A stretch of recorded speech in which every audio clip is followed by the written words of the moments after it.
Você não consegue melhorar o que você não pode medir, ou o que você não sabe medir. Então, primeira coisa, tem medida? Ou se não tem medida, eu preciso achar alguma medida para poder saber se eu posso melhorar ou não. E aí, tudo bem?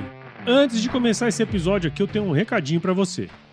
Se você é do marketing e trabalha ou presta serviço para uma empresa do agronegócio, ou é do agro e trabalha no marketing, você precisa conhecer a formação Lidicultura.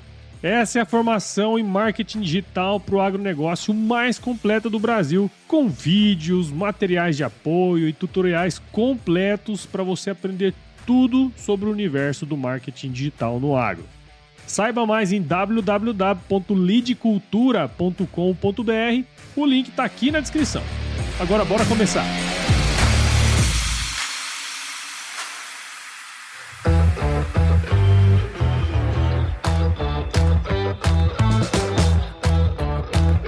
E aí, pessoa, tudo beleza? Estamos começando mais um episódio aqui do Agro Resenha e nessa semana eu tô com meu amigo Marcos da Cunha Ribeiro, que é consultor de negócios na MC Ribeiro, né? Eu brinco sempre com você que você é um MC Ribeiro, né? É, MC.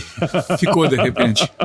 Ó, só pra vocês terem uma noção, o Marcos é engenheiro mecânico pela Universidade Presbiteriana Mackenzie, economista pela USP, possui pós-graduação em gestão de negócios, né, pela Kellogg School of Management e pós-graduação em marketing industrial pela Escola de Marketing Industrial. Marcão, muito obrigado por estar aqui com a gente, seja super bem-vindo ao Agro Resenha Podcast. Eu é que agradeço a oportunidade.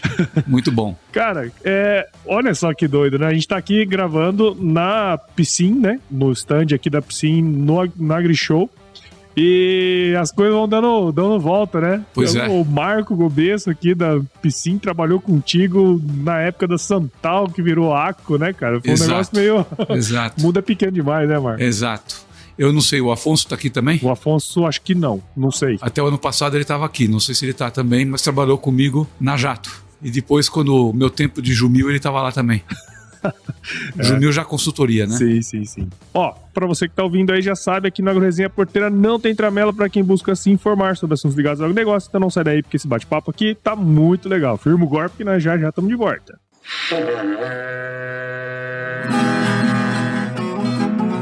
Bom, você já deve ter ouvido a máxima de que é o olho do dono que engorda o boi, certo? Isso é verdade até certo ponto, afinal, só olhar não adianta nada ser uma boa direção.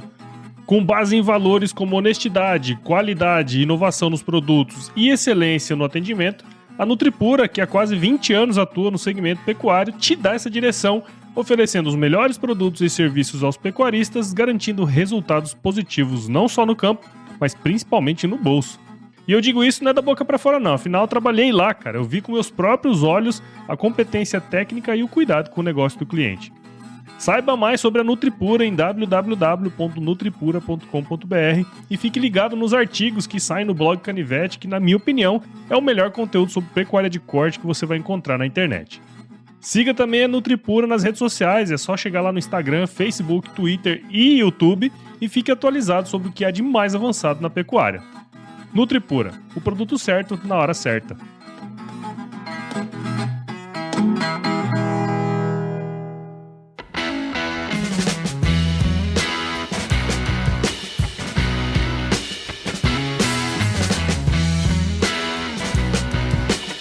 Muito bem, estamos aqui de volta com o Marcos. Ô Marcos, e pra gente começar essa resenha aqui, conta um pouquinho da sua história aí pra gente, cara.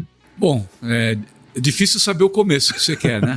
Eu vou tentar dizer rapidamente que meu começo foi... Meu estágio não foi estágio, foi trabalho, porque eu fazia 160 horas por mês na indústria Vilares. Porque o Mackenzie dava oportunidade para nós na engenharia do quarto ano em diante só ter aula à noite. Então a gente mergulhava no estágio com força de trabalho mesmo, né? Então 160 horas por mês era um negócio bem pesado. Era quase 180 horas mês. Era lindo, maravilhoso. Então fiz muita coisa lá. Não dá para descrever tudo, foi muita coisa. Mas eu fugia do burocrático e me enfiava na fábrica, porque era uma fábrica muito diversa, né? Ela fazia elevadores, escadas rolantes. Numa dessa também eu via montar a fábrica de motores, de trolleybus e de metrô. e fiz ferramentaria lá também, onde eu comecei a mexer com controle numérico. Então tudo isso era possível fazer lá. De lá eu saí e fui para trabalhar rapidamente Caterpillar. Ela estava em mudança já para Piracicaba, mas fiquei pouco tempo lá porque a oportunidade que me deram como trainee era ligada à segurança do trabalho e eu queria mais. Então logo me chamaram numa vaga que tinha na fábrica de pilhas Eveready, onde eu fui mexer primeiro com desenvolvimento de produto. Então fui nacionalizar uma lanterna de 4 pilhas grandes americana e também lançar uma lanterninha de bolso com 2 pilhas pequenas de um design brasileiro. Quando eu estava já começando a colocar em linha de montagem, me chamaram para cuidar da área de produção. Então eu fui produzir pilhas Eveready. Fiquei um tempo na produção, fui para a área de qualidade. Nessa transição aí tive a oportunidade de montar uma fábrica de equipamentos de pós-processamento de dados para uma empresa canadense, depois mais americana que canadense, que era uma gráfica. Mas eu fui montar uma fábrica, né, de máquinas. E lá eu vi que a fábrica não tinha muito futuro no Brasil. Fiz um estudo para os chefes brasileiros. Eles gostaram do meu estudo e mandaram fechar a fábrica. Aí eu falei, bom, eu posso procurar emprego então, né? Eles falaram, não, você escolhe os melhores que você trouxe para cá, que nós vamos te dar uma oportunidade diferente. Aí eu fui de fato ser gráfico, tocando uma fábrica no sul de Minas. E aí eu fiquei nessa empresa 22 anos e meio. Meu último cargo foi ser CEO no Brasil e o cargo que eu mais durei na empresa. Cada 2 anos eu mudava de posição pela dinâmica que a empresa tinha e o cargo de CEO eu fiquei 4 anos e meio. Aí eu achei que devia mudar, já tinha multinacional desde da Eveready, 32 anos de multinacional, falei, tá na hora de mudar um pouco. Foi uma saída interessante da multinacional. Numa dessa, eu acabei fazendo um trabalho de outplacement, que é um trabalho muito interessante. Hoje a empresa chama-se LHH, Lee Hatch Harrison, mas na época chamava DBM. E com a DBM eu acabei encontrando oportunidade de revisar toda a minha carreira futura, falando, não, eu não vou para consultoria já. Eu tenho que viver a experiência de uma empresa nacional. E foi aí que apareceu a oportunidade, assim, de uma forma inusitada, de eu ir para Pompeia, perto de Marília, e comecei a trabalhar na Jato. Máquinas Agrícolas Jato S.A. Que foi quando começou de fato a sua experiência no agro. Fora que eu gostava muito de reflorestamento por causa de ser gráfico e de mexer com papel. Então eu não perdi uma chance de ver a produção de eucalipto, reflorestamento e a produção de celulose e papel. Isso eu fiz muito com o pessoal de papel, porque tinha uma parceria muito forte da nossa empresa com eles no desenvolvimento da exportação de papel, de imprimir e escrever, papel de fibra curta brasileiro. Nós fomos assim parceiros fortes desse pessoal no desenvolvimento desse papel para exportação. Então, aí eu enfiava a cara na produção, conhecer mesmo o reflorestamento, o eucalipto, porque meu gosto do agro já vinha de longa data. Particularidade, meu avô me levava no Parque Fernando Costa, lá em São Paulo, que é o Parque da Água Branca, e lá eu via tanto as ovelhinhas, eu via os boizinhos e montava no trator Massey Ferguson. Eu já tinha um olho no agro desde pequeno. Meu avô me levava desde moleque. Na economia da USP, as matérias ligadas ao agro eu fiz todas. Eram opcionais, mas eu ia direto. E foi isso que aconteceu. Daí eu fui para Jato e aí sim, uma carreira mesmo ligada ao agro começou na Jato ainda como funcionário da Jato, né? Eu fui o primeiro diretor de fora da Jato para trabalhar com os acionistas, né? O diretor administrativo da holding, da família. O primeiro de fato que veio de fora para ser da Jato foi o Martin Mundstock, que veio de John Deere e assumiu a diretoria geral da Máquinas Agrícolas, da divisão de Máquinas Agrícolas. Eu fui o segundo, mas com a família, então trabalhando direto com os acionistas, eu fui o primeiro. Entendi. Legal. Então aí a carreira desenvolveu, ainda saindo da Jato, eu fui convidado a fazer uma consultoria na Jumil. Quando eu saí da Jato, aí a Lindsay me convidou para fazer uma consultoria especial, eu fui Business Controller interino da Lindsay, de irrigação. Na sequência, a KO Máquinas Agrícolas me chamou também para fazer uma consultoria. Depois, a Nutripura, lá no Mato Grosso. E nesse ínterim, a consultoria que não foi ligado ao agro propriamente dito foi a JCTM, que é do mesmo proprietário do Instituto de Marketing Industrial, que é o José Carlos Teixeira Moreira, me convidou para compor a equipe que fazia a consultoria para a siderúrgica Gerdau e para a Volkswagen e um pouquinho da consultoria da KPMG. Mais ou menos esse é o rolo. Atualmente, eu tenho uma consultoria muito peculiar também que eu estou fazendo, que é para uma família que descobriu um jeito de fazer um açaí que não tem gosto de ferro e não tem gosto nem de ferrugem nem de terra. É uma delícia. Chama-se Massaix ou Meu Açaí Express. E estou ajudando então a estruturar essa empresa. É isso. É muito louco. É muito louco. A gente se conheceu na época da Nutripura, né? Que você até comentou aí. E uma coisa que é bem interessante dentro desse processo de consultoria, você tem, óbvio, uma carreira bem interessante na indústria, né? Mas eu queria puxar primeiro o assunto da consultoria, que é uma coisa assim que, primeira vez que eu tive o contato contigo e entendi o que estava sendo construído ali atrás daquele negócio, foi, pô, esse negócio é legal pra caralho. Né? Eu falei, pô, isso aí é um negócio que eu acho bacana, sabe? E aí eu queria que você contasse um pouquinho pra gente, de uma maneira geral, né? Como que são as etapas? Quais são os critérios que você leva em consideração para fazer um trabalho como esse para uma empresa? Porque assim, não é um negócio que você vai chegar lá e já vai começar implementando um monte de coisa e tal. Não é assim, né? Eu queria saber quais são as etapas, cara. Quais critérios você leva em consideração para você poder, de fato, fazer uma boa estratégia. Então, aí entra uma característica, vamos dizer, de alguns, mas de uma escola de consultores, que é a minha escola também. No meu caso, talvez com alguma influência biomédica, porque eu sou ovelha negra em casa, né? Meu pai era dentista, meus irmãos dentistas, o ex-cunhado era tudo dentista.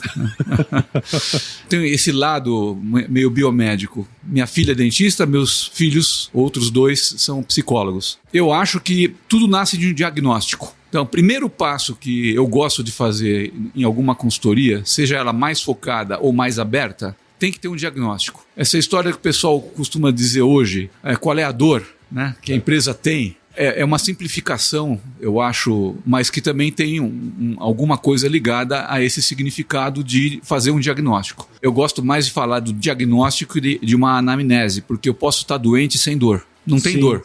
E estou doente do mesmo jeito. Esse é um problema que o pessoal às vezes se esquece. Verdade. Nunca tinha parado para pensar nisso. E de fato, né? Porque tem coisas que você nem tá enxergando que você tá afundando o pé e de repente você já tá com o barro no meio da cintura, né? Quando o pessoal fala assim, eu dou uma risadinha por dentro, mas não falo nada. Porque é interessante. Eu gosto de diagnóstico. Olhar e tentar enxergar o que tem, o que está certo, o que está errado, o que precisa melhorar. Aliás, isso aconteceu também quando eu assumi uma função ainda de trabalho CLT, vamos chamar assim, trabalho executivo, ou uma nova função dentro da mesma empresa. A primeira coisa que eu fazia era tentar entender o que está acontecendo, o que é importante melhorar, o que tem que fazer, quais são as oportunidades que você tem, e mesmo assim, de consertar coisas. E às vezes você, olha, eu preciso consertar ou eu tenho uma oportunidade de praticar uma melhoria. E isso nasceu muito lá atrás, quando você estuda a área de qualidade. E eu estudei a área de qualidade primeiro porque engenharia não tinha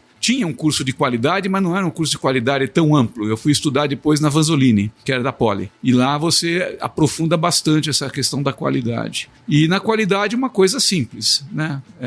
Que você aprende então na empresa, em qualquer empresa. E na consultoria, mais do que nunca, você tem muita oportunidade de aplicar. Você não consegue melhorar o que você não pode medir, ou o que você não sabe medir. Então, primeira coisa, tem medida? Ou, se não tem medida, eu preciso achar alguma medida para poder saber se eu posso melhorar ou não.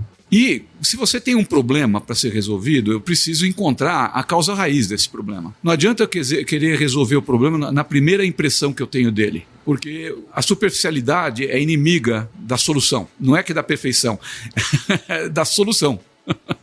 Eu tenho que buscar a causa raiz. E o velho Deming, lá na quase da década de 50, né, ajudando o plano Marshall no Japão, porque o americano não queria ouvir o Deming, quem ouviu primeiro o Deming foram os japoneses, né? Ele já dizia que para você encontrar a causa raiz de um problema, em geral você precisa perguntar 5 vezes por quê. Na primeira pergunta por quê, você não tem a causa do problema. Talvez na terceira ou na quarta, mas até 5 vezes. Pelo menos até a quinta você deve ter garantia que você encontra a causa desse problema. E aí, solução do problema para que ele não se repita mais. Senão, na superficialidade, o problema vai se repetir. Sim, porque você nunca foi na causa raiz dele. Nunca foi na causa raiz. Então, essa questão do diagnóstico eu acho que é fundamental. E quando você faz uma consultoria, o que tem acontecido, vamos dizer, oportunamente, para mim, e é uma oportunidade muito boa, é que a consultoria que eu acabo fazendo tem uma característica. Ela nunca tem um foco único, tá certo?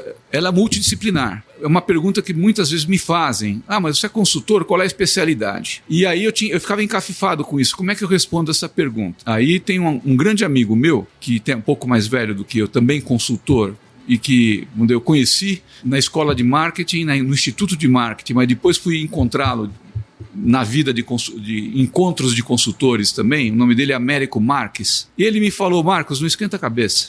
Nós somos de uma geração e de uma vida executiva que a nossa resposta tem que ser uma resposta que para os mais jovens hoje fica difícil, mas você tem que responder o que é. Como é que eu respondo? Ele fala assim, você fala assim, eu sou um generalista especialista ou sou um especialista generalista? Qual dos dois você prefere? Porque a gente fez tanta coisa na vida executiva e com tanta profundidade, né? Estudou tanto nessa vida longa, que a gente tem uma quantidade de especialidade muito grande. Não é tudo. Claro, eu estou em uma consultoria que eu preciso, às vezes, de um parceiro, de uma especialidade mais profunda do que a minha. E eu chamo esse parceiro comigo, não tem problema nenhum. Né? Mas tem áreas onde eu consigo dar conta sozinho com uma certa tranquilidade, porque eu vivenciei aquilo profundamente. E porque nós, na nossa geração, quando pegávamos um assunto para trabalhar dentro de uma empresa, a gente trabalhava com muita profundidade. Não era na superfície. Era os 5 porquês o tempo todo. Então, isso que acontecia. Dali para frente do diagnóstico, você vai fazer uma proposta de uma consultoria dessa, você está encontrando para o proprietário da empresa, para a direção da empresa, para o acionista da empresa, normalmente pelo menos 2 ou 3 eixos, talvez 4, de oportunidade séria de você implementar coisas importantes para essa empresa dar um salto de melhoria muito grande. Então, no caso da KO, que eu estou no 8º ano de consultoria, eu comecei com 2 ou 3 eixos. No caso da Nutripura, que você me encontrou quando eu peguei o 4º eixo. Eu comecei com 3 eixos, que era desenvolvimento de pessoas, processos críticos com o ERP, que precisava ser muito melhorado na sua utilização, das suas funcionalidades, e o estratégico. Quando você chegou lá e a gente trabalhou junto, a gente já tinha aquelas reuniões em Cuiabá, nós já estávamos tratando do eixo comercial. Eram vendas e marketing, que o Luciano falou, tá na hora de você me ajudar lá em Cuiabá. Então abriu o 4º eixo, porque ele percebeu que tinha a possibilidade de acelerar certos processos que ele queria e já estava visualizando necessidade. Então, são 4 eixos. E assim, você falou são 3 ou 4. Quando a gente chega numa empresa assim, eu imagino, né, você com um olhar mais aguçado, que você provavelmente deve enxergar uns 10 eixos. Dá para enxergar mais, você tem que priorizar. Mais, né? Tem que priorizar. Aí você vai pela priorização. O que vai fazer mais a diferença quando a gente trabalhar esse eixo? E também aquilo que a empresa tem de recurso humano interno sim. que permita você fazer esse desenvolvimento e andar. Entendi. Porque se a empresa não coloca o recurso humano dela para trabalhar com o consultor, você não consegue andar. Você vai lá, vamos dizer, 1 ou 2 dias a cada quinzena. Mas durante esses 15 dias de uma visita ou outra, alguma coisa precisa acontecer. E isso a empresa precisa fazer. Se ela não tem o recurso para aplicar, a consultoria não anda. E aí eu já quero puxar um gancho. Pode puxar. Para isso, porque assim, essa foi uma outra coisa que me impactou bastante. Apesar da gente ler bastante, conhecer alguns autores, ter feito algumas coisas, que eu percebi, né, nesse processo seu lá e de toda a empresa, foi essa preocupação com o recurso humano, né, com as pessoas que estavam ali dentro desse processo. Afinal, você não consegue fazer uma mudança substancial se não pelo menos dar uma chacoalhada em quem tiver ali dentro, né? Seja para ela entender que aquele lugar não é o dela, ou seja pro cara falar assim, eu preciso fazer melhor pra eu estar na frente, né? Conta pra gente um pouco, eu sei que você tem também essa vertente, né, da psicologia lá com seus filhos, né? Os meus filhos um pouco depois. Um pouco depois, mas você sempre teve esse viés também de trabalhar as pessoas. Sim. Conta pra gente como que é esse trabalho, eu acho que quem tá ouvindo tem que escutar isso aí, sabe?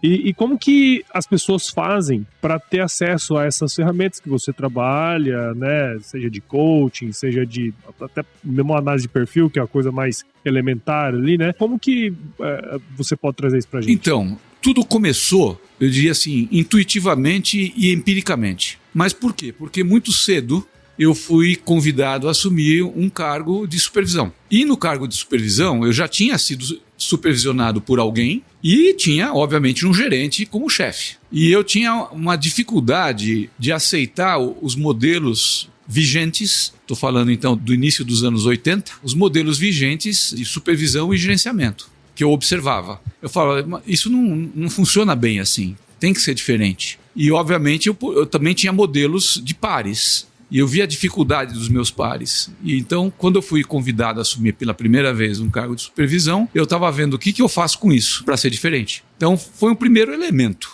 Talvez um pouco não foi da escola, de engenharia, evidente não, porque na engenharia não te ensinam gestão de pessoas, não mesmo. É meio que cortado assim, até quem tá lá não quer saber disso. Não, na escola de economia você também não vê muito disso. Na FEA USP você tem uma escola de administração ali, e ali já dava para você sapear alguma coisa que acontecia na administração no que diz respeito a pessoas. Mas aonde eu fui ver um pouco de gestão de pessoas, de novo, foi no curso da Vanzolini, que eu fazia durante a escola de economia. Porque na área de qualidade, você vê alguma coisa do interesse pela pessoa. O modelo da qualidade que nasce no chão da fábrica, que depois o modelo Toyota traz o nome modelo Toyota, é o modelo do Deming e Juran, que é a qualidade total que é chamada hoje. E tudo começa em você cuidar do ambiente da fábrica e dar oportunidade do envolvimento do operador na questão de construção da qualidade. Portanto, o supervisor já tem que ser diferente. Então, aquele momento de começar o dia fazendo uma reunião com os funcionários da fábrica, fazer aquela reunião olhando os gráficos de performance e você dá chance do operador entender o que ele faz e o que ele pode fazer para melhorar a qualidade, essa modelagem que depois o americano se apropriou, que chegou ao Six Sigma,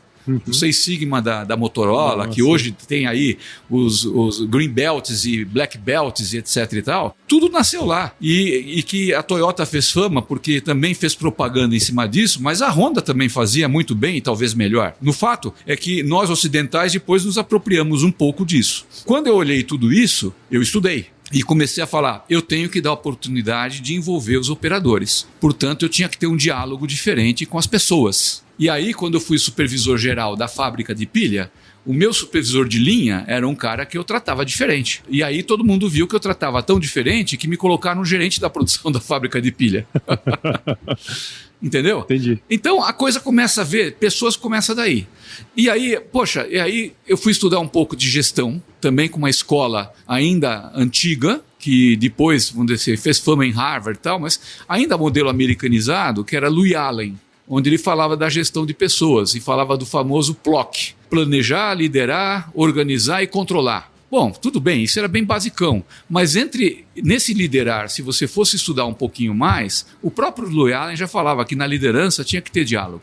Ele não estava tão fora do sistema assim. Depois veio o manda quem pode, obedece quem tem juízo, que é o modelo harvardiano, que eu acabei não gostando, que é o que eu não gostava, e que eu acabei, assim, lutando contra, estudando como é que eu faço diferente disso. Depois, outras oportunidades de estudar tudo isso, o que aparecia de fórmula de estudar, e aí a oportunidade, vamos dizer assim, da gráfica, que trouxe com um RH mais aberto, um curso de gestão que no Brasil é muito famoso, que é Dorsey e Rocha. Eu mergulhei nesse Dorsey e Rocha porque ele divide o modelo gerencial em dois, né? O X e o Y. O Xão é autocrático. É o manda quem pode, obedece quem tem juízo. Comando e controle. É, comando e controle. O outro, o Y, seria o democrático. Que não existe, de fato, democracia numa boa gestão de empresa, em pessoas. O que existe é o diálogo. Aí aparece, eu vou encontrar, estudava isso e gostava do modelo Y, que era vamos dizer assim, um modelo participativo, tá certo? Não era para votar, dizer a maioria vence. Não é essa democracia que... Sim. Não. Mas aí, quem apareceu nessa história, quem eu fui encontrar pessoalmente, e que aí, vamos dizer, o meu conceito de gestão de pessoas se firmou de uma forma muito consistente quando eu conheci pessoalmente o famoso Vitor Pinedo, do livro Tsunami: Como Fazer Sua Empresa Vencer uma Tempestade ou coisa parecida, que foi adotado pela Jato, no tempo ainda da gestão do CEO do Shiro, e que o livro dele demonstra como fazer uma gestão participativa de verdade. O Pinedo negociava com Harvard, mas o modelo participativo de Harvard, que existia até os anos 30, morreu com a Segunda Guerra Mundial, porque daí o pessoal das academias militares tomavam conta, e a academia militar Xão. Então, o modelo, vamos dizer assim, mais participativo de Harvard estava voltando a ser discutido, e o próprio Vitor Pinedo participava dessa discussão agora, no início dos anos 2000, século XXI. O Vitor, infelizmente, já foi dessa para melhor, já passou, mas o livro dele está aí à disposição, quem quiser estudar, é um livro que a gente recomenda muito. Legal. Inclusive na Nutripura também foi adotado para se estudar isso, nessa mesma linha, E o modelo de gestão de pessoas, vamos dizer, que eu acho que é muito produtivo hoje, é o modelo que, inclusive para trabalhos em times, é o modelo participativo. Que aquele modelo que eu chamei do Y, lá do Dorsey Rocha, que eu estudei nos anos 90, que eu fui encontrar o Vitor Pinedo quando cheguei na Jato em 2008, uma coisa fecha com a outra perfeitamente. Mas os times de projeto, gestão de projetos em times, que hoje ganharam apelidos feios como Scrum. É tudo a mesma coisa. Sim. A única coisa que se tem hoje, diria assim, é uma pressa, às vezes, desnecessária, onde se perde bastante da qualidade, inclusive da interação entre as pessoas. Às vezes é necessária, tudo bem.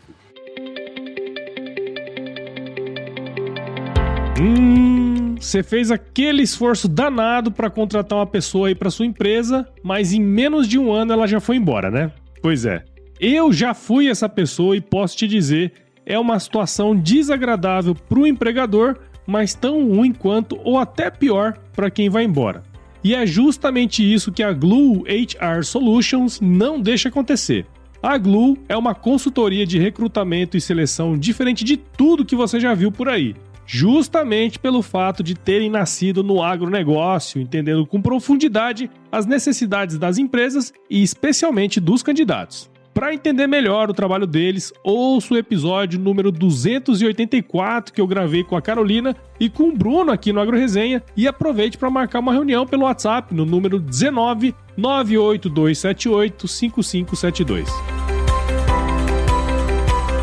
Glue HR Solutions. Atrair os melhores talentos do agro pode ser bem mais simples.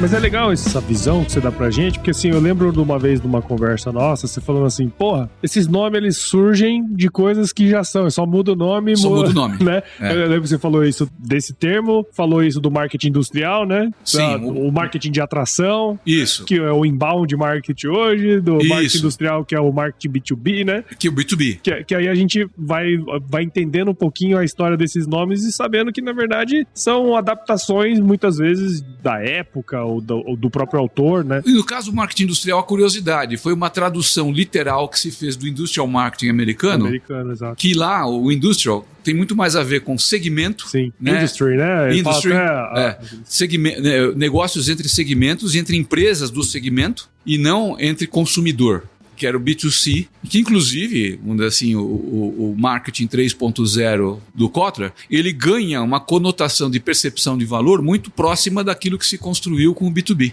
Se você for estudar um pouquinho mais profundamente os conceitos do 3.0 do Kotler, ele se aproxima de justamente desmaterializar o consumidor para se entender que o consumidor de fato é gente, é pessoa. E a percepção de valor dele é individual e é importante, não pode ser massificado. E isso está no 3.0 do Kotler. Mas esse é o conceito que o B2B já defende desde o seu nascedouro. Sim, sim. E é um pouco do que o Zé Carlos Teixeira Moreira traz também. Sim, claro. Do foco do cliente, empresas válidas, do melhor antes, né? Exatamente.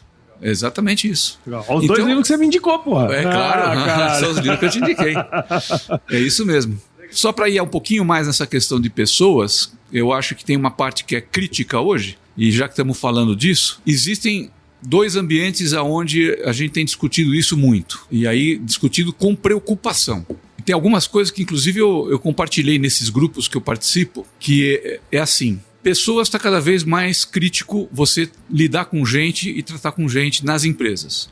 Sim, nos isso negócios. É uma coisa que a gente discute bastante aqui no podcast, inclusive. Exatamente. E por quê? Bom, porque gente bem preparada está escasseando, está faltando. E vai faltar cada vez mais. Eu não vou entrar na discussão do chat GPT. Não, que alguns dizem que vai ser um desastre, outros dizem que não, se você souber lidar. Mas o fato concreto é o seguinte: gente bem preparada para trabalhar nas empresas hoje está escasseando. O que tem é uma quantidade que cresceu no Brasil de gente mal formada, que pega, às vezes, uma graduação de terceiro grau, mas sem nenhuma base do segundo grau e sem conhecimento básico do terceiro grau que se espera para desempenhar um papel. As boas escolas, que são historicamente boas escolas, se mantêm, ainda que tenha perdido um pouco aquele nível de 10 ou 20 anos atrás pelo tipo do ingresso de novos alunos que ela está tendo, mas ela dá oportunidade que esses novos alunos recuperem um pouco do que perderam se dedicarem. E isso daí é um ponto importante. Então, no Instituto de Engenharia, a gente já vem estudando uma forma de tentar fazer um modelo de certificação que a OAB já tem, que a medicina está estudando fazer também, e não é para selecionar mais, é para estimular os engenheiros recém-formados a não parar de estudar, né? E essa certificação mínima também para permitir que, sabendo que vai ser certificado, eles estudem um pouco mais na graduação para ter melhor condição de serem escolhidos nas empresas que demandam hoje um conhecimento que não tem oferta suficiente. A demanda média do Brasil na engenharia hoje ainda está entre 10 e 12 mil engenheiros por ano. A gente não está graduando mais do que 7, 8 mil engenheiros por ano. Então, é uma escassez garantida. Mas muita gente da engenharia está indo para análise de dados. Bom, mas um bom analista de dados hoje no Brasil é mosca branca. Não tem. Não, e alguns que são bons estão indo trabalhar fora, ou trabalham do Brasil para fora. Então, essa é outra escassez que tem com quem trabalha na área de TI. Também está faltando gente nessa área. Mas espera aí, é só nessa área que está faltando gente? Não, é pior. Outras áreas também está faltando gente cada vez mais. Então, o que está sobrando no Brasil? Bom, aquela formação de humanas, que é o que o pessoal busca, porque é mais fácil entrar, mas que não tem depois o que fazer com aquilo. Esse é um problema, que é o sistema educacional nosso hoje não está favorecendo o próprio desenvolvimento econômico do país no que tange a fornecer mão de obra de boa qualidade para a demanda, que seja a indústria ou serviços e até as áreas mais sofisticadas de comércio. Sim, sem dúvida. Eu não vou nem falar da biomédica, tá certo? Porque aí você fala, mas que está faltando médico, vamos voltar a trazer médico de Cuba. Bom, o médico de Cuba tem uma formação que sabidamente não é apropriada, mas eles não precisam nem fazer o revalida. E tem caras do Brasil que foram fazer medicina fora do Brasil que são obrigados a fazer o revalida. A grande questão é que os locais mais ermos, mais longínquos, não têm atrativo suficiente para chamar os médicos, mesmo formados fora do Brasil, mas que revalidaram seu diploma, a ir lá e trabalhar naqueles locais que têm menos, vamos dizer assim, condição de qualidade de vida. E ali tem uma discussão que o próprio Conselho Federal de Medicina tenta participar, mas que é atropelado por outras questões. Mas, de fato, temos um problema também na área biomédica. Mas esse é um problema no agro também. Se for parar para analisar, tá cada vez mais difícil o cara se abster de uma qualidade de vida bacana, numa cidade estruturada e morar numa fazenda. Isso aconteceu comigo. Eu fui morar numa fazenda no Pará. Cara, não durou 6 meses a minha contratação. Por que não deu certo? Ou por que eu não me adaptei? Não sei. Hoje eu sei que eu não queria aquilo lá, né? Assim, particularmente, pessoalmente, eu sei que aquele não era o meu caminho. Mas até o cara aprender, o cara entender, ter essa maturidade para tomar uma decisão. É complicado, cara. Então, assim, tem até um dado que saiu ano passado, que no agro, assim, parece que as empresas do agro vão abrir 130 mil vagas nos próximos anos, 120 mil vagas, e vão ter 30 mil pessoas para ocupar essas vagas. Quer dizer, o que você está falando na área médica é o que acontece no agro e que provavelmente acontece na TI e que provavelmente acontece em outros segmentos também, né? Que passa muito por essa questão da educação, enfim. Então, eu acho que passa, inclusive, vamos dizer assim, também por uma questão daquilo que as pessoas acabam almejando por algum tipo de sonho, e aí entra um aspecto que você perguntou e eu não tinha respondido ainda. Lembrei dele agora. Quer dizer, além da consultoria, além de participar de conselhos de empresas, eu ainda faço o career coaching, exato, ou mentoring, né, para pessoas. Já faz essa distinção de mentoring para coach, né? Porque eu acho que isso é importante também, que tem gente que talvez não saiba. Então, eu aprendi com você, tá? Então, é simples assim, para deixar claro de uma forma simples. Na mentoria, eu posso e devo me envolver com a atividade real do indivíduo na função que ele ocupa, que ele exerce. Então, me envolvo com os problemas reais que ele tem dentro da empresa onde ele está envolvido. Né, o que ele faz. No coach, Você evita de se envolver nesse tipo de situação, trabalha muito mais o desenvolvimento das competências desse indivíduo, mas sem se envolver no dia a dia do trabalho dele. É o que distingue a mentoria. Já separar a mentoria da tutoria é um pouquinho mais difícil, porque a tutoria nas empresas não é muito comum. A tutoria é muito mais na academia, você vê um tutor acompanhando um estudante ou um mestrando, mais do que nas próprias empresas. Essa mistura é um pouquinho mais sofisticada quando você trabalha mais assim, aprofundamento de estudo, mais do que execução. Pelo menos é assim que aprendi, estudei e trabalho. Mas quando você vai para trabalhar, assim, não orientação de carreira, que é o trabalho do psicólogo, que seria o antigo vocacional, e hoje bem mais sofisticado, um trabalho que leva 6 a 8 sessões, os 4 ou 5 testes diferentes, psicológicos, vamos dizer, diferentes para você, além de trabalhos individuais que o indivíduo vai fazer para tentar se encaixar na escolha mais correta da carreira que ele quer desenvolver ou com a universidade que ele deve fazer, porque vai ser melhor para a vida dele. Esse é o trabalho dos psicólogos. E se eu vejo uma dúvida nesse nível, como já aconteceu uma das vezes na minha vivência com pessoas assim, eu encaminho para psicólogo. Eu não tento trabalhar esse aspecto da dúvida, escolheu errado. O mais legal é que quando eu encaminho para o psicólogo, as pessoas podem se redescobrir na carreira que já escolheram. Isso foi o caso de uma médica que estava arrependida, queria abandonar a medicina, e aí eu falei, talvez não. Aí encaminhei para o psicólogo e ela ficou muito feliz que depois da revisão da orientação profissional dela, ela descobriu que ela escolheu errado foi a especialização.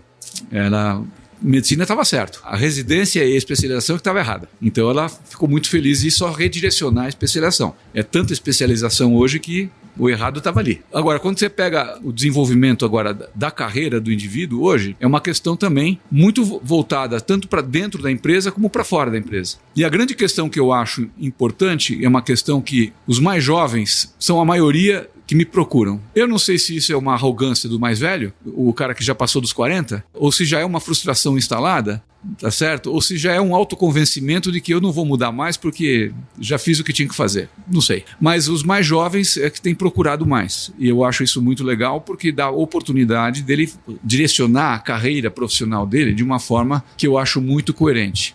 É claro que eu também bebi em fontes muito boas para fazer esse direcionamento. Mas o mais importante, que é uma mensagem muito rápida, é que a tua carreira profissional tem que estar muito alinhada com o teu plano de vida. E o teu plano de vida tem que estar muito alinhado com o seu plano família. Seja você solteirão convicto, você pode fazer uma opção de um jeito, ou seja você, vamos dizer assim, ao contrário, com convicções de que eu vou formar uma família e vou ter companheiro ou companheira, vou ter ou não vou ter filhos, mas eu tenho um plano de vida que eu vou construir sozinho ou vou construir com alguém. A coerência do meu plano profissional com esse plano de vida para que isso não seja, vamos dizer assim, um conflito, mas uma construção produtiva, proativa, para você fechar o tripézinho. Esse tripé tem uma função de primeiro equilíbrio, né? O melhor equilíbrio que existe é o tripé. É o primeiro grande equilíbrio. Porque se faltar uma perna, ele cai. Uma mesa tem 4 pernas. Se você tirar uma perna da mesa, pode ser que ela não caia, mas se você apoiar a mesa onde falta a perna, ela vai cair. O tripé não tem escolha.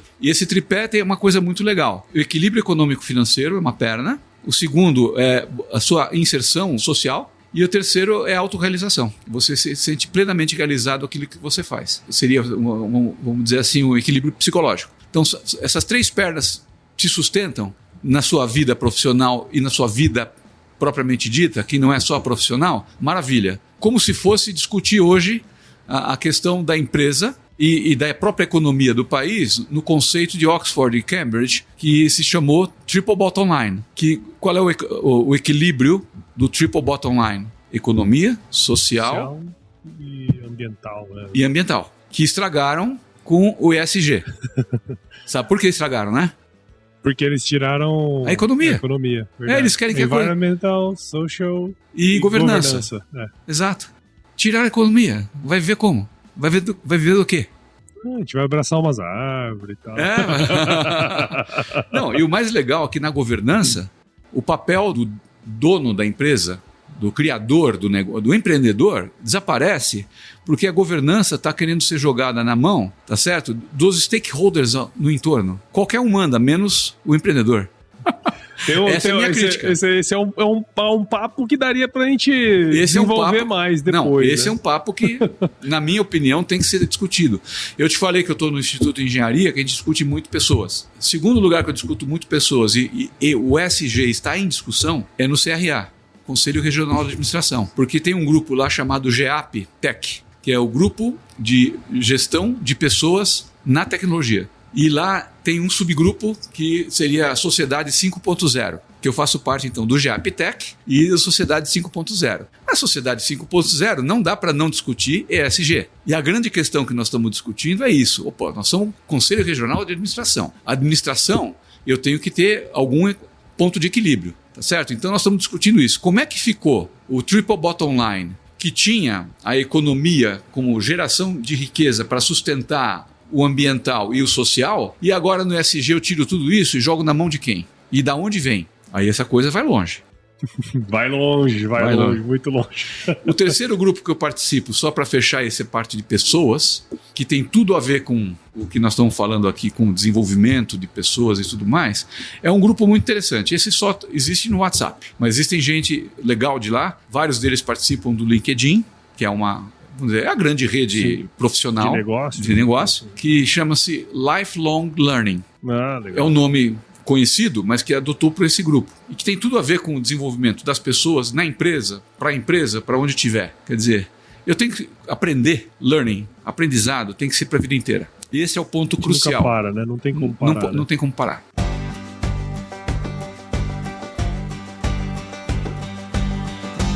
E aí, tá curtindo o bate-papo, cara? Espero que sim. Mas eu tô passando aqui para te dar um recadinho. A missão da Stoller é transformar conhecimento em inovação para a agricultura, gerando valor a todos os envolvidos. Por mais de 50 anos, ela transforma conhecimento em inovação no esforço de impulsionar as culturas a alcançarem seu máximo potencial genético e atingir altas produtividades. E quando se trata de conhecimento, você pode encontrar tudo sobre fisiologia, nutrição e biologia de plantas no podcast Campo On, produzido pela Stoller. Lá, um time de especialistas aborda assuntos relacionados às principais culturas agrícolas e, como você já sabe, você pode escutar quando, onde e como quiser. Aprimore o seu conhecimento no site da Stoller, o www.stoller.com.br. Lá você vai encontrar vários artigos técnicos e o link para assinar o podcast Campo On no Spotify. Lembre-se de seguir a Stoller no LinkedIn, Instagram, Facebook e YouTube. É só procurar por Stoller Brasil. Isso é inovação, isso é Stoller.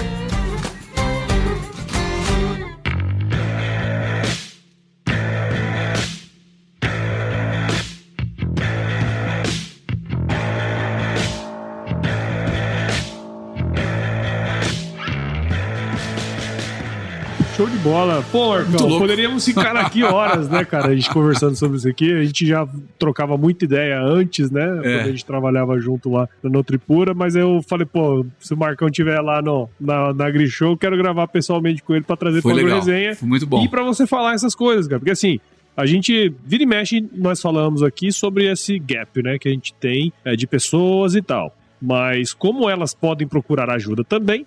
E como as empresas podem, através de uma consultoria ou até mesmo, né, empresas especializadas nisso, estruturar, né, os eixos que ela vai melhorar, e um desses pode ser pessoas, né? Deve. Então, eu acho que no Brasil ser, né, até pra fazer essencial. As mudanças, né? É essencial. Show de bola, Marcos. Agradeço demais sua participação aqui na AgroResenha. Tenho certeza que quem tá do outro lado aproveitou tanto quanto eu, cara. Obrigado e parabéns aí pelo seu trabalho. Muito obrigado. Obrigado mesmo. E fala aí, Marcos, como que a gente pode, quem está ouvindo a gente, que pode acompanhar seu trabalho? Então, a forma mais fácil hoje de me localizar, e eu tenho que deixar essa dica importante, primeiro é me acompanhar no LinkedIn. Eu tenho postado opiniões no LinkedIn bem profissionais, não deixo de comentar certas, vamos dizer assim, idiosincrasias do mercado, certo? Do mundo, e procuro manter o meu perfil sempre muito bem atualizado. Então, o importante para me achar no LinkedIn é procurar pelo nome inteiro, para fugir dos quase homônimos. Os quase homônimos no LinkedIn estão criando uma certa dificuldade. Curiosidade para você e aqui para os ouvintes, né? Estão me procurando sempre como Marcos Ribeiro, porque alguém fez um mailing list para a área de TI e aparece Marcos Ribeiro e o telefone que aparece é o meu celular. Porra, como assim, cara? É maluco. É maluco. É um erro de construção de um mailing list. E eu já reclamei com o LinkedIn falou, mas isso não é comigo. Eu sei que não é com ele, mas como é que faz? Eu mantenho, então, o meu perfil com o nome completo, que é Marcos da Cunha Ribeiro. Tá? Até pela curiosidade, que na Jato me chamavam de Marcos Cunha, porque tinha um outro Marcos Antônio Ribeiro, meu colega lá da Jato, está lá até hoje, que é chamado na Jato de Marcos Ribeiro. Tudo bem. Mas, e não é por causa dele que está dando essa confusão, não. Porque ele não é da TI. O meu nome completo, então, é Marcos da Cunha Ribeiro. O meu telefone está sempre atualizado lá e o meu e-mail profissional também está lá. Show de bola. E a confusão se dá por quê? Porque também tem outro colega que trabalhou na TI da gráfica, no meu tempo, e que também está no LinkedIn. E ele trabalha na TI de uma farmacêutica. Só que ele não deixa o telefone no LinkedIn. Então, essa empresa que faz o mailing list, faz lista de prospecção, procura Marcos Ribeiro, que é o Marcos Ribeiro dessa empresa de farmacêutica, da TI, e acha o Marcos Ribeiro, que sou eu, com o meu telefone. Aí o pessoal me liga. A única coisa diferente que acontece, que, vamos dizer assim, 8 em cada 10 que me ligam, eu explico o que está acontecendo, bato um papo rápido, porque eu também mexo muito com TI, você sabe disso, e acaba que esse pessoal acaba me convidando, então as minhas conexões estão crescendo, por causa do uma ou duas por mês por causa do mailing list errado dessa empresa. Eu não perco a chance. Ah, claro. Como bom vendedor, né? Exatamente. Essa é a forma mais rápida de me achar, é no LinkedIn. Marcos da Cunha Ribeiro. Show de bola. Agora vamos pro nosso glorioso quiz aqui. Vamos lá no quiz. Eu sei que você gosta de algumas coisas aqui, nós vamos conversar, cara. Vou te fazer algumas perguntinhas e você responde a primeira coisa que vier à sua cabeça, tá certo? Vamos lá. Marcos da Cunha Ribeiro, qual que é a sua música antiga predileta? Música antiga predileta provavelmente vai ser a área da quarta corda de Bach. Essa é antiga mesmo. Essa é antiga mesmo. E qual que foi o lugar mais legal que você já visitou? Ué, tem muitos, mas o mais legal que eu visitei, puxa vida, provavelmente foi o Museu do Louvre.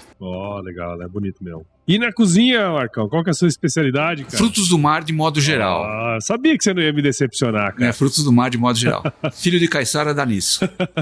Marcão, sei que você já leu muitos livros, estudou muito, mas indica um livro aí pra gente que de alguma maneira impactou sua vida que você pode compartilhar com a gente, cara. Um livro que me impactou muito e que eu gostaria de indicar agora, talvez fosse do Robert Wong. O sucesso está no equilíbrio. Ele é um dos maiores headhunters do mundo. Ele me entrevistou uma vez, depois a gente se encontrou 2 vezes. Esse livro, eu fui no lançamento dele. Ele é um chinês criado no Brasil. Que legal. E então, quando eu falo importante é estar no equilíbrio, tem um pouco conhecimento oriental e da vida de executivos. Eu acho que é muito importante para a gente que trabalha sob tensão. Esse livro é muito legal. Show. Vale a pena. Muito bom. Tá na minha lista. Acabou de entrar na minha lista. Você já me indicou vários. Eu li. Pode nesse. Com certeza não vai ser ruim. Marcão, se você se encontrasse com o seu eu de 17 anos hoje, cara, qual seria o melhor conselho que você se daria? Esse daí você me fez ficar pensando na estrada até chegar aqui. Mas depois de tudo que eu falei e vi, comigo de 17 anos, eu diria para mim mesmo com 17 anos, aprenda a estudar mais cedo. Essa é boa. Porque com 17 anos eu não tinha aprendido a estudar direito ainda. Eu fui aprender a estudar direito como deveria. Foi quando eu terminei engenharia, fui fazer economia, fui fazer Vanzolini. Nessa época eu acho que eu realmente aprendi a estudar. Então você vê que já tinha aí uma defasagem. Se eu tivesse aprendido a estudar um pouco mais cedo, eu acho que eu teria me saído melhor em uma série de coisas. Faz sentido. Então acho que é o conselho que eu daria pra mim mesmo. Show de bola. E pra você que ouviu esse episódio até agora, eu tenho certeza que você viu o valor na minha conversa com o Marcão aqui, então considere compartilhar esse episódio com alguém que vai se beneficiar desse conteúdo também. O podcast ele cresce na medida em que você participa junto com a gente. Então assine o AgroResenha nos principais agregadores de podcast, como Apple Podcasts, Google, Spotify, Deezer. Siga a gente nas nossas redes sociais aí, é só procurar no Instagram, Facebook, LinkedIn e Twitter. Entre no nosso grupo do WhatsApp, no nosso canal do Telegram, o link tá lá no nosso site, o www.agroresenha.com.br, e escreva para contato@agroresenha.com.br se você quiser indicar entrevistados, mandar um oi pra gente, né, Marcão? A gente adora receber ois, e nós fazemos parte da Rede Agrocast, a maior, mais bonita e fofa rede de podcasts do agro do Brasil. Então se você quiser ouvir outros podcasts do agro, é só colar em redeagrocast.com.br. Marcão, de novo, muito obrigado, cara. Eu que agradeço. Eu sempre finalizo os meus episódios com meus convidados falando uma frase de muita sabedoria, que é o seguinte: se chover não precisa molhar a horta não, tá bom?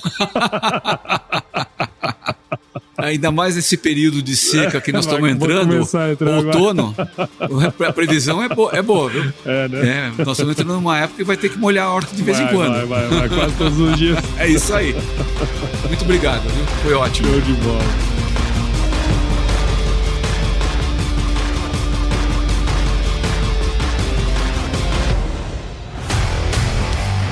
E aí, você gostou desse podcast? Se gostou, considere compartilhar esse episódio com alguma pessoa que irá se beneficiar desse conteúdo e nos ajude a alcançar ainda mais pessoas. O roteiro e a apresentação desse episódio foi do Paulo Ozaki, a produção do Agro Resenha e a edição do Senhor A.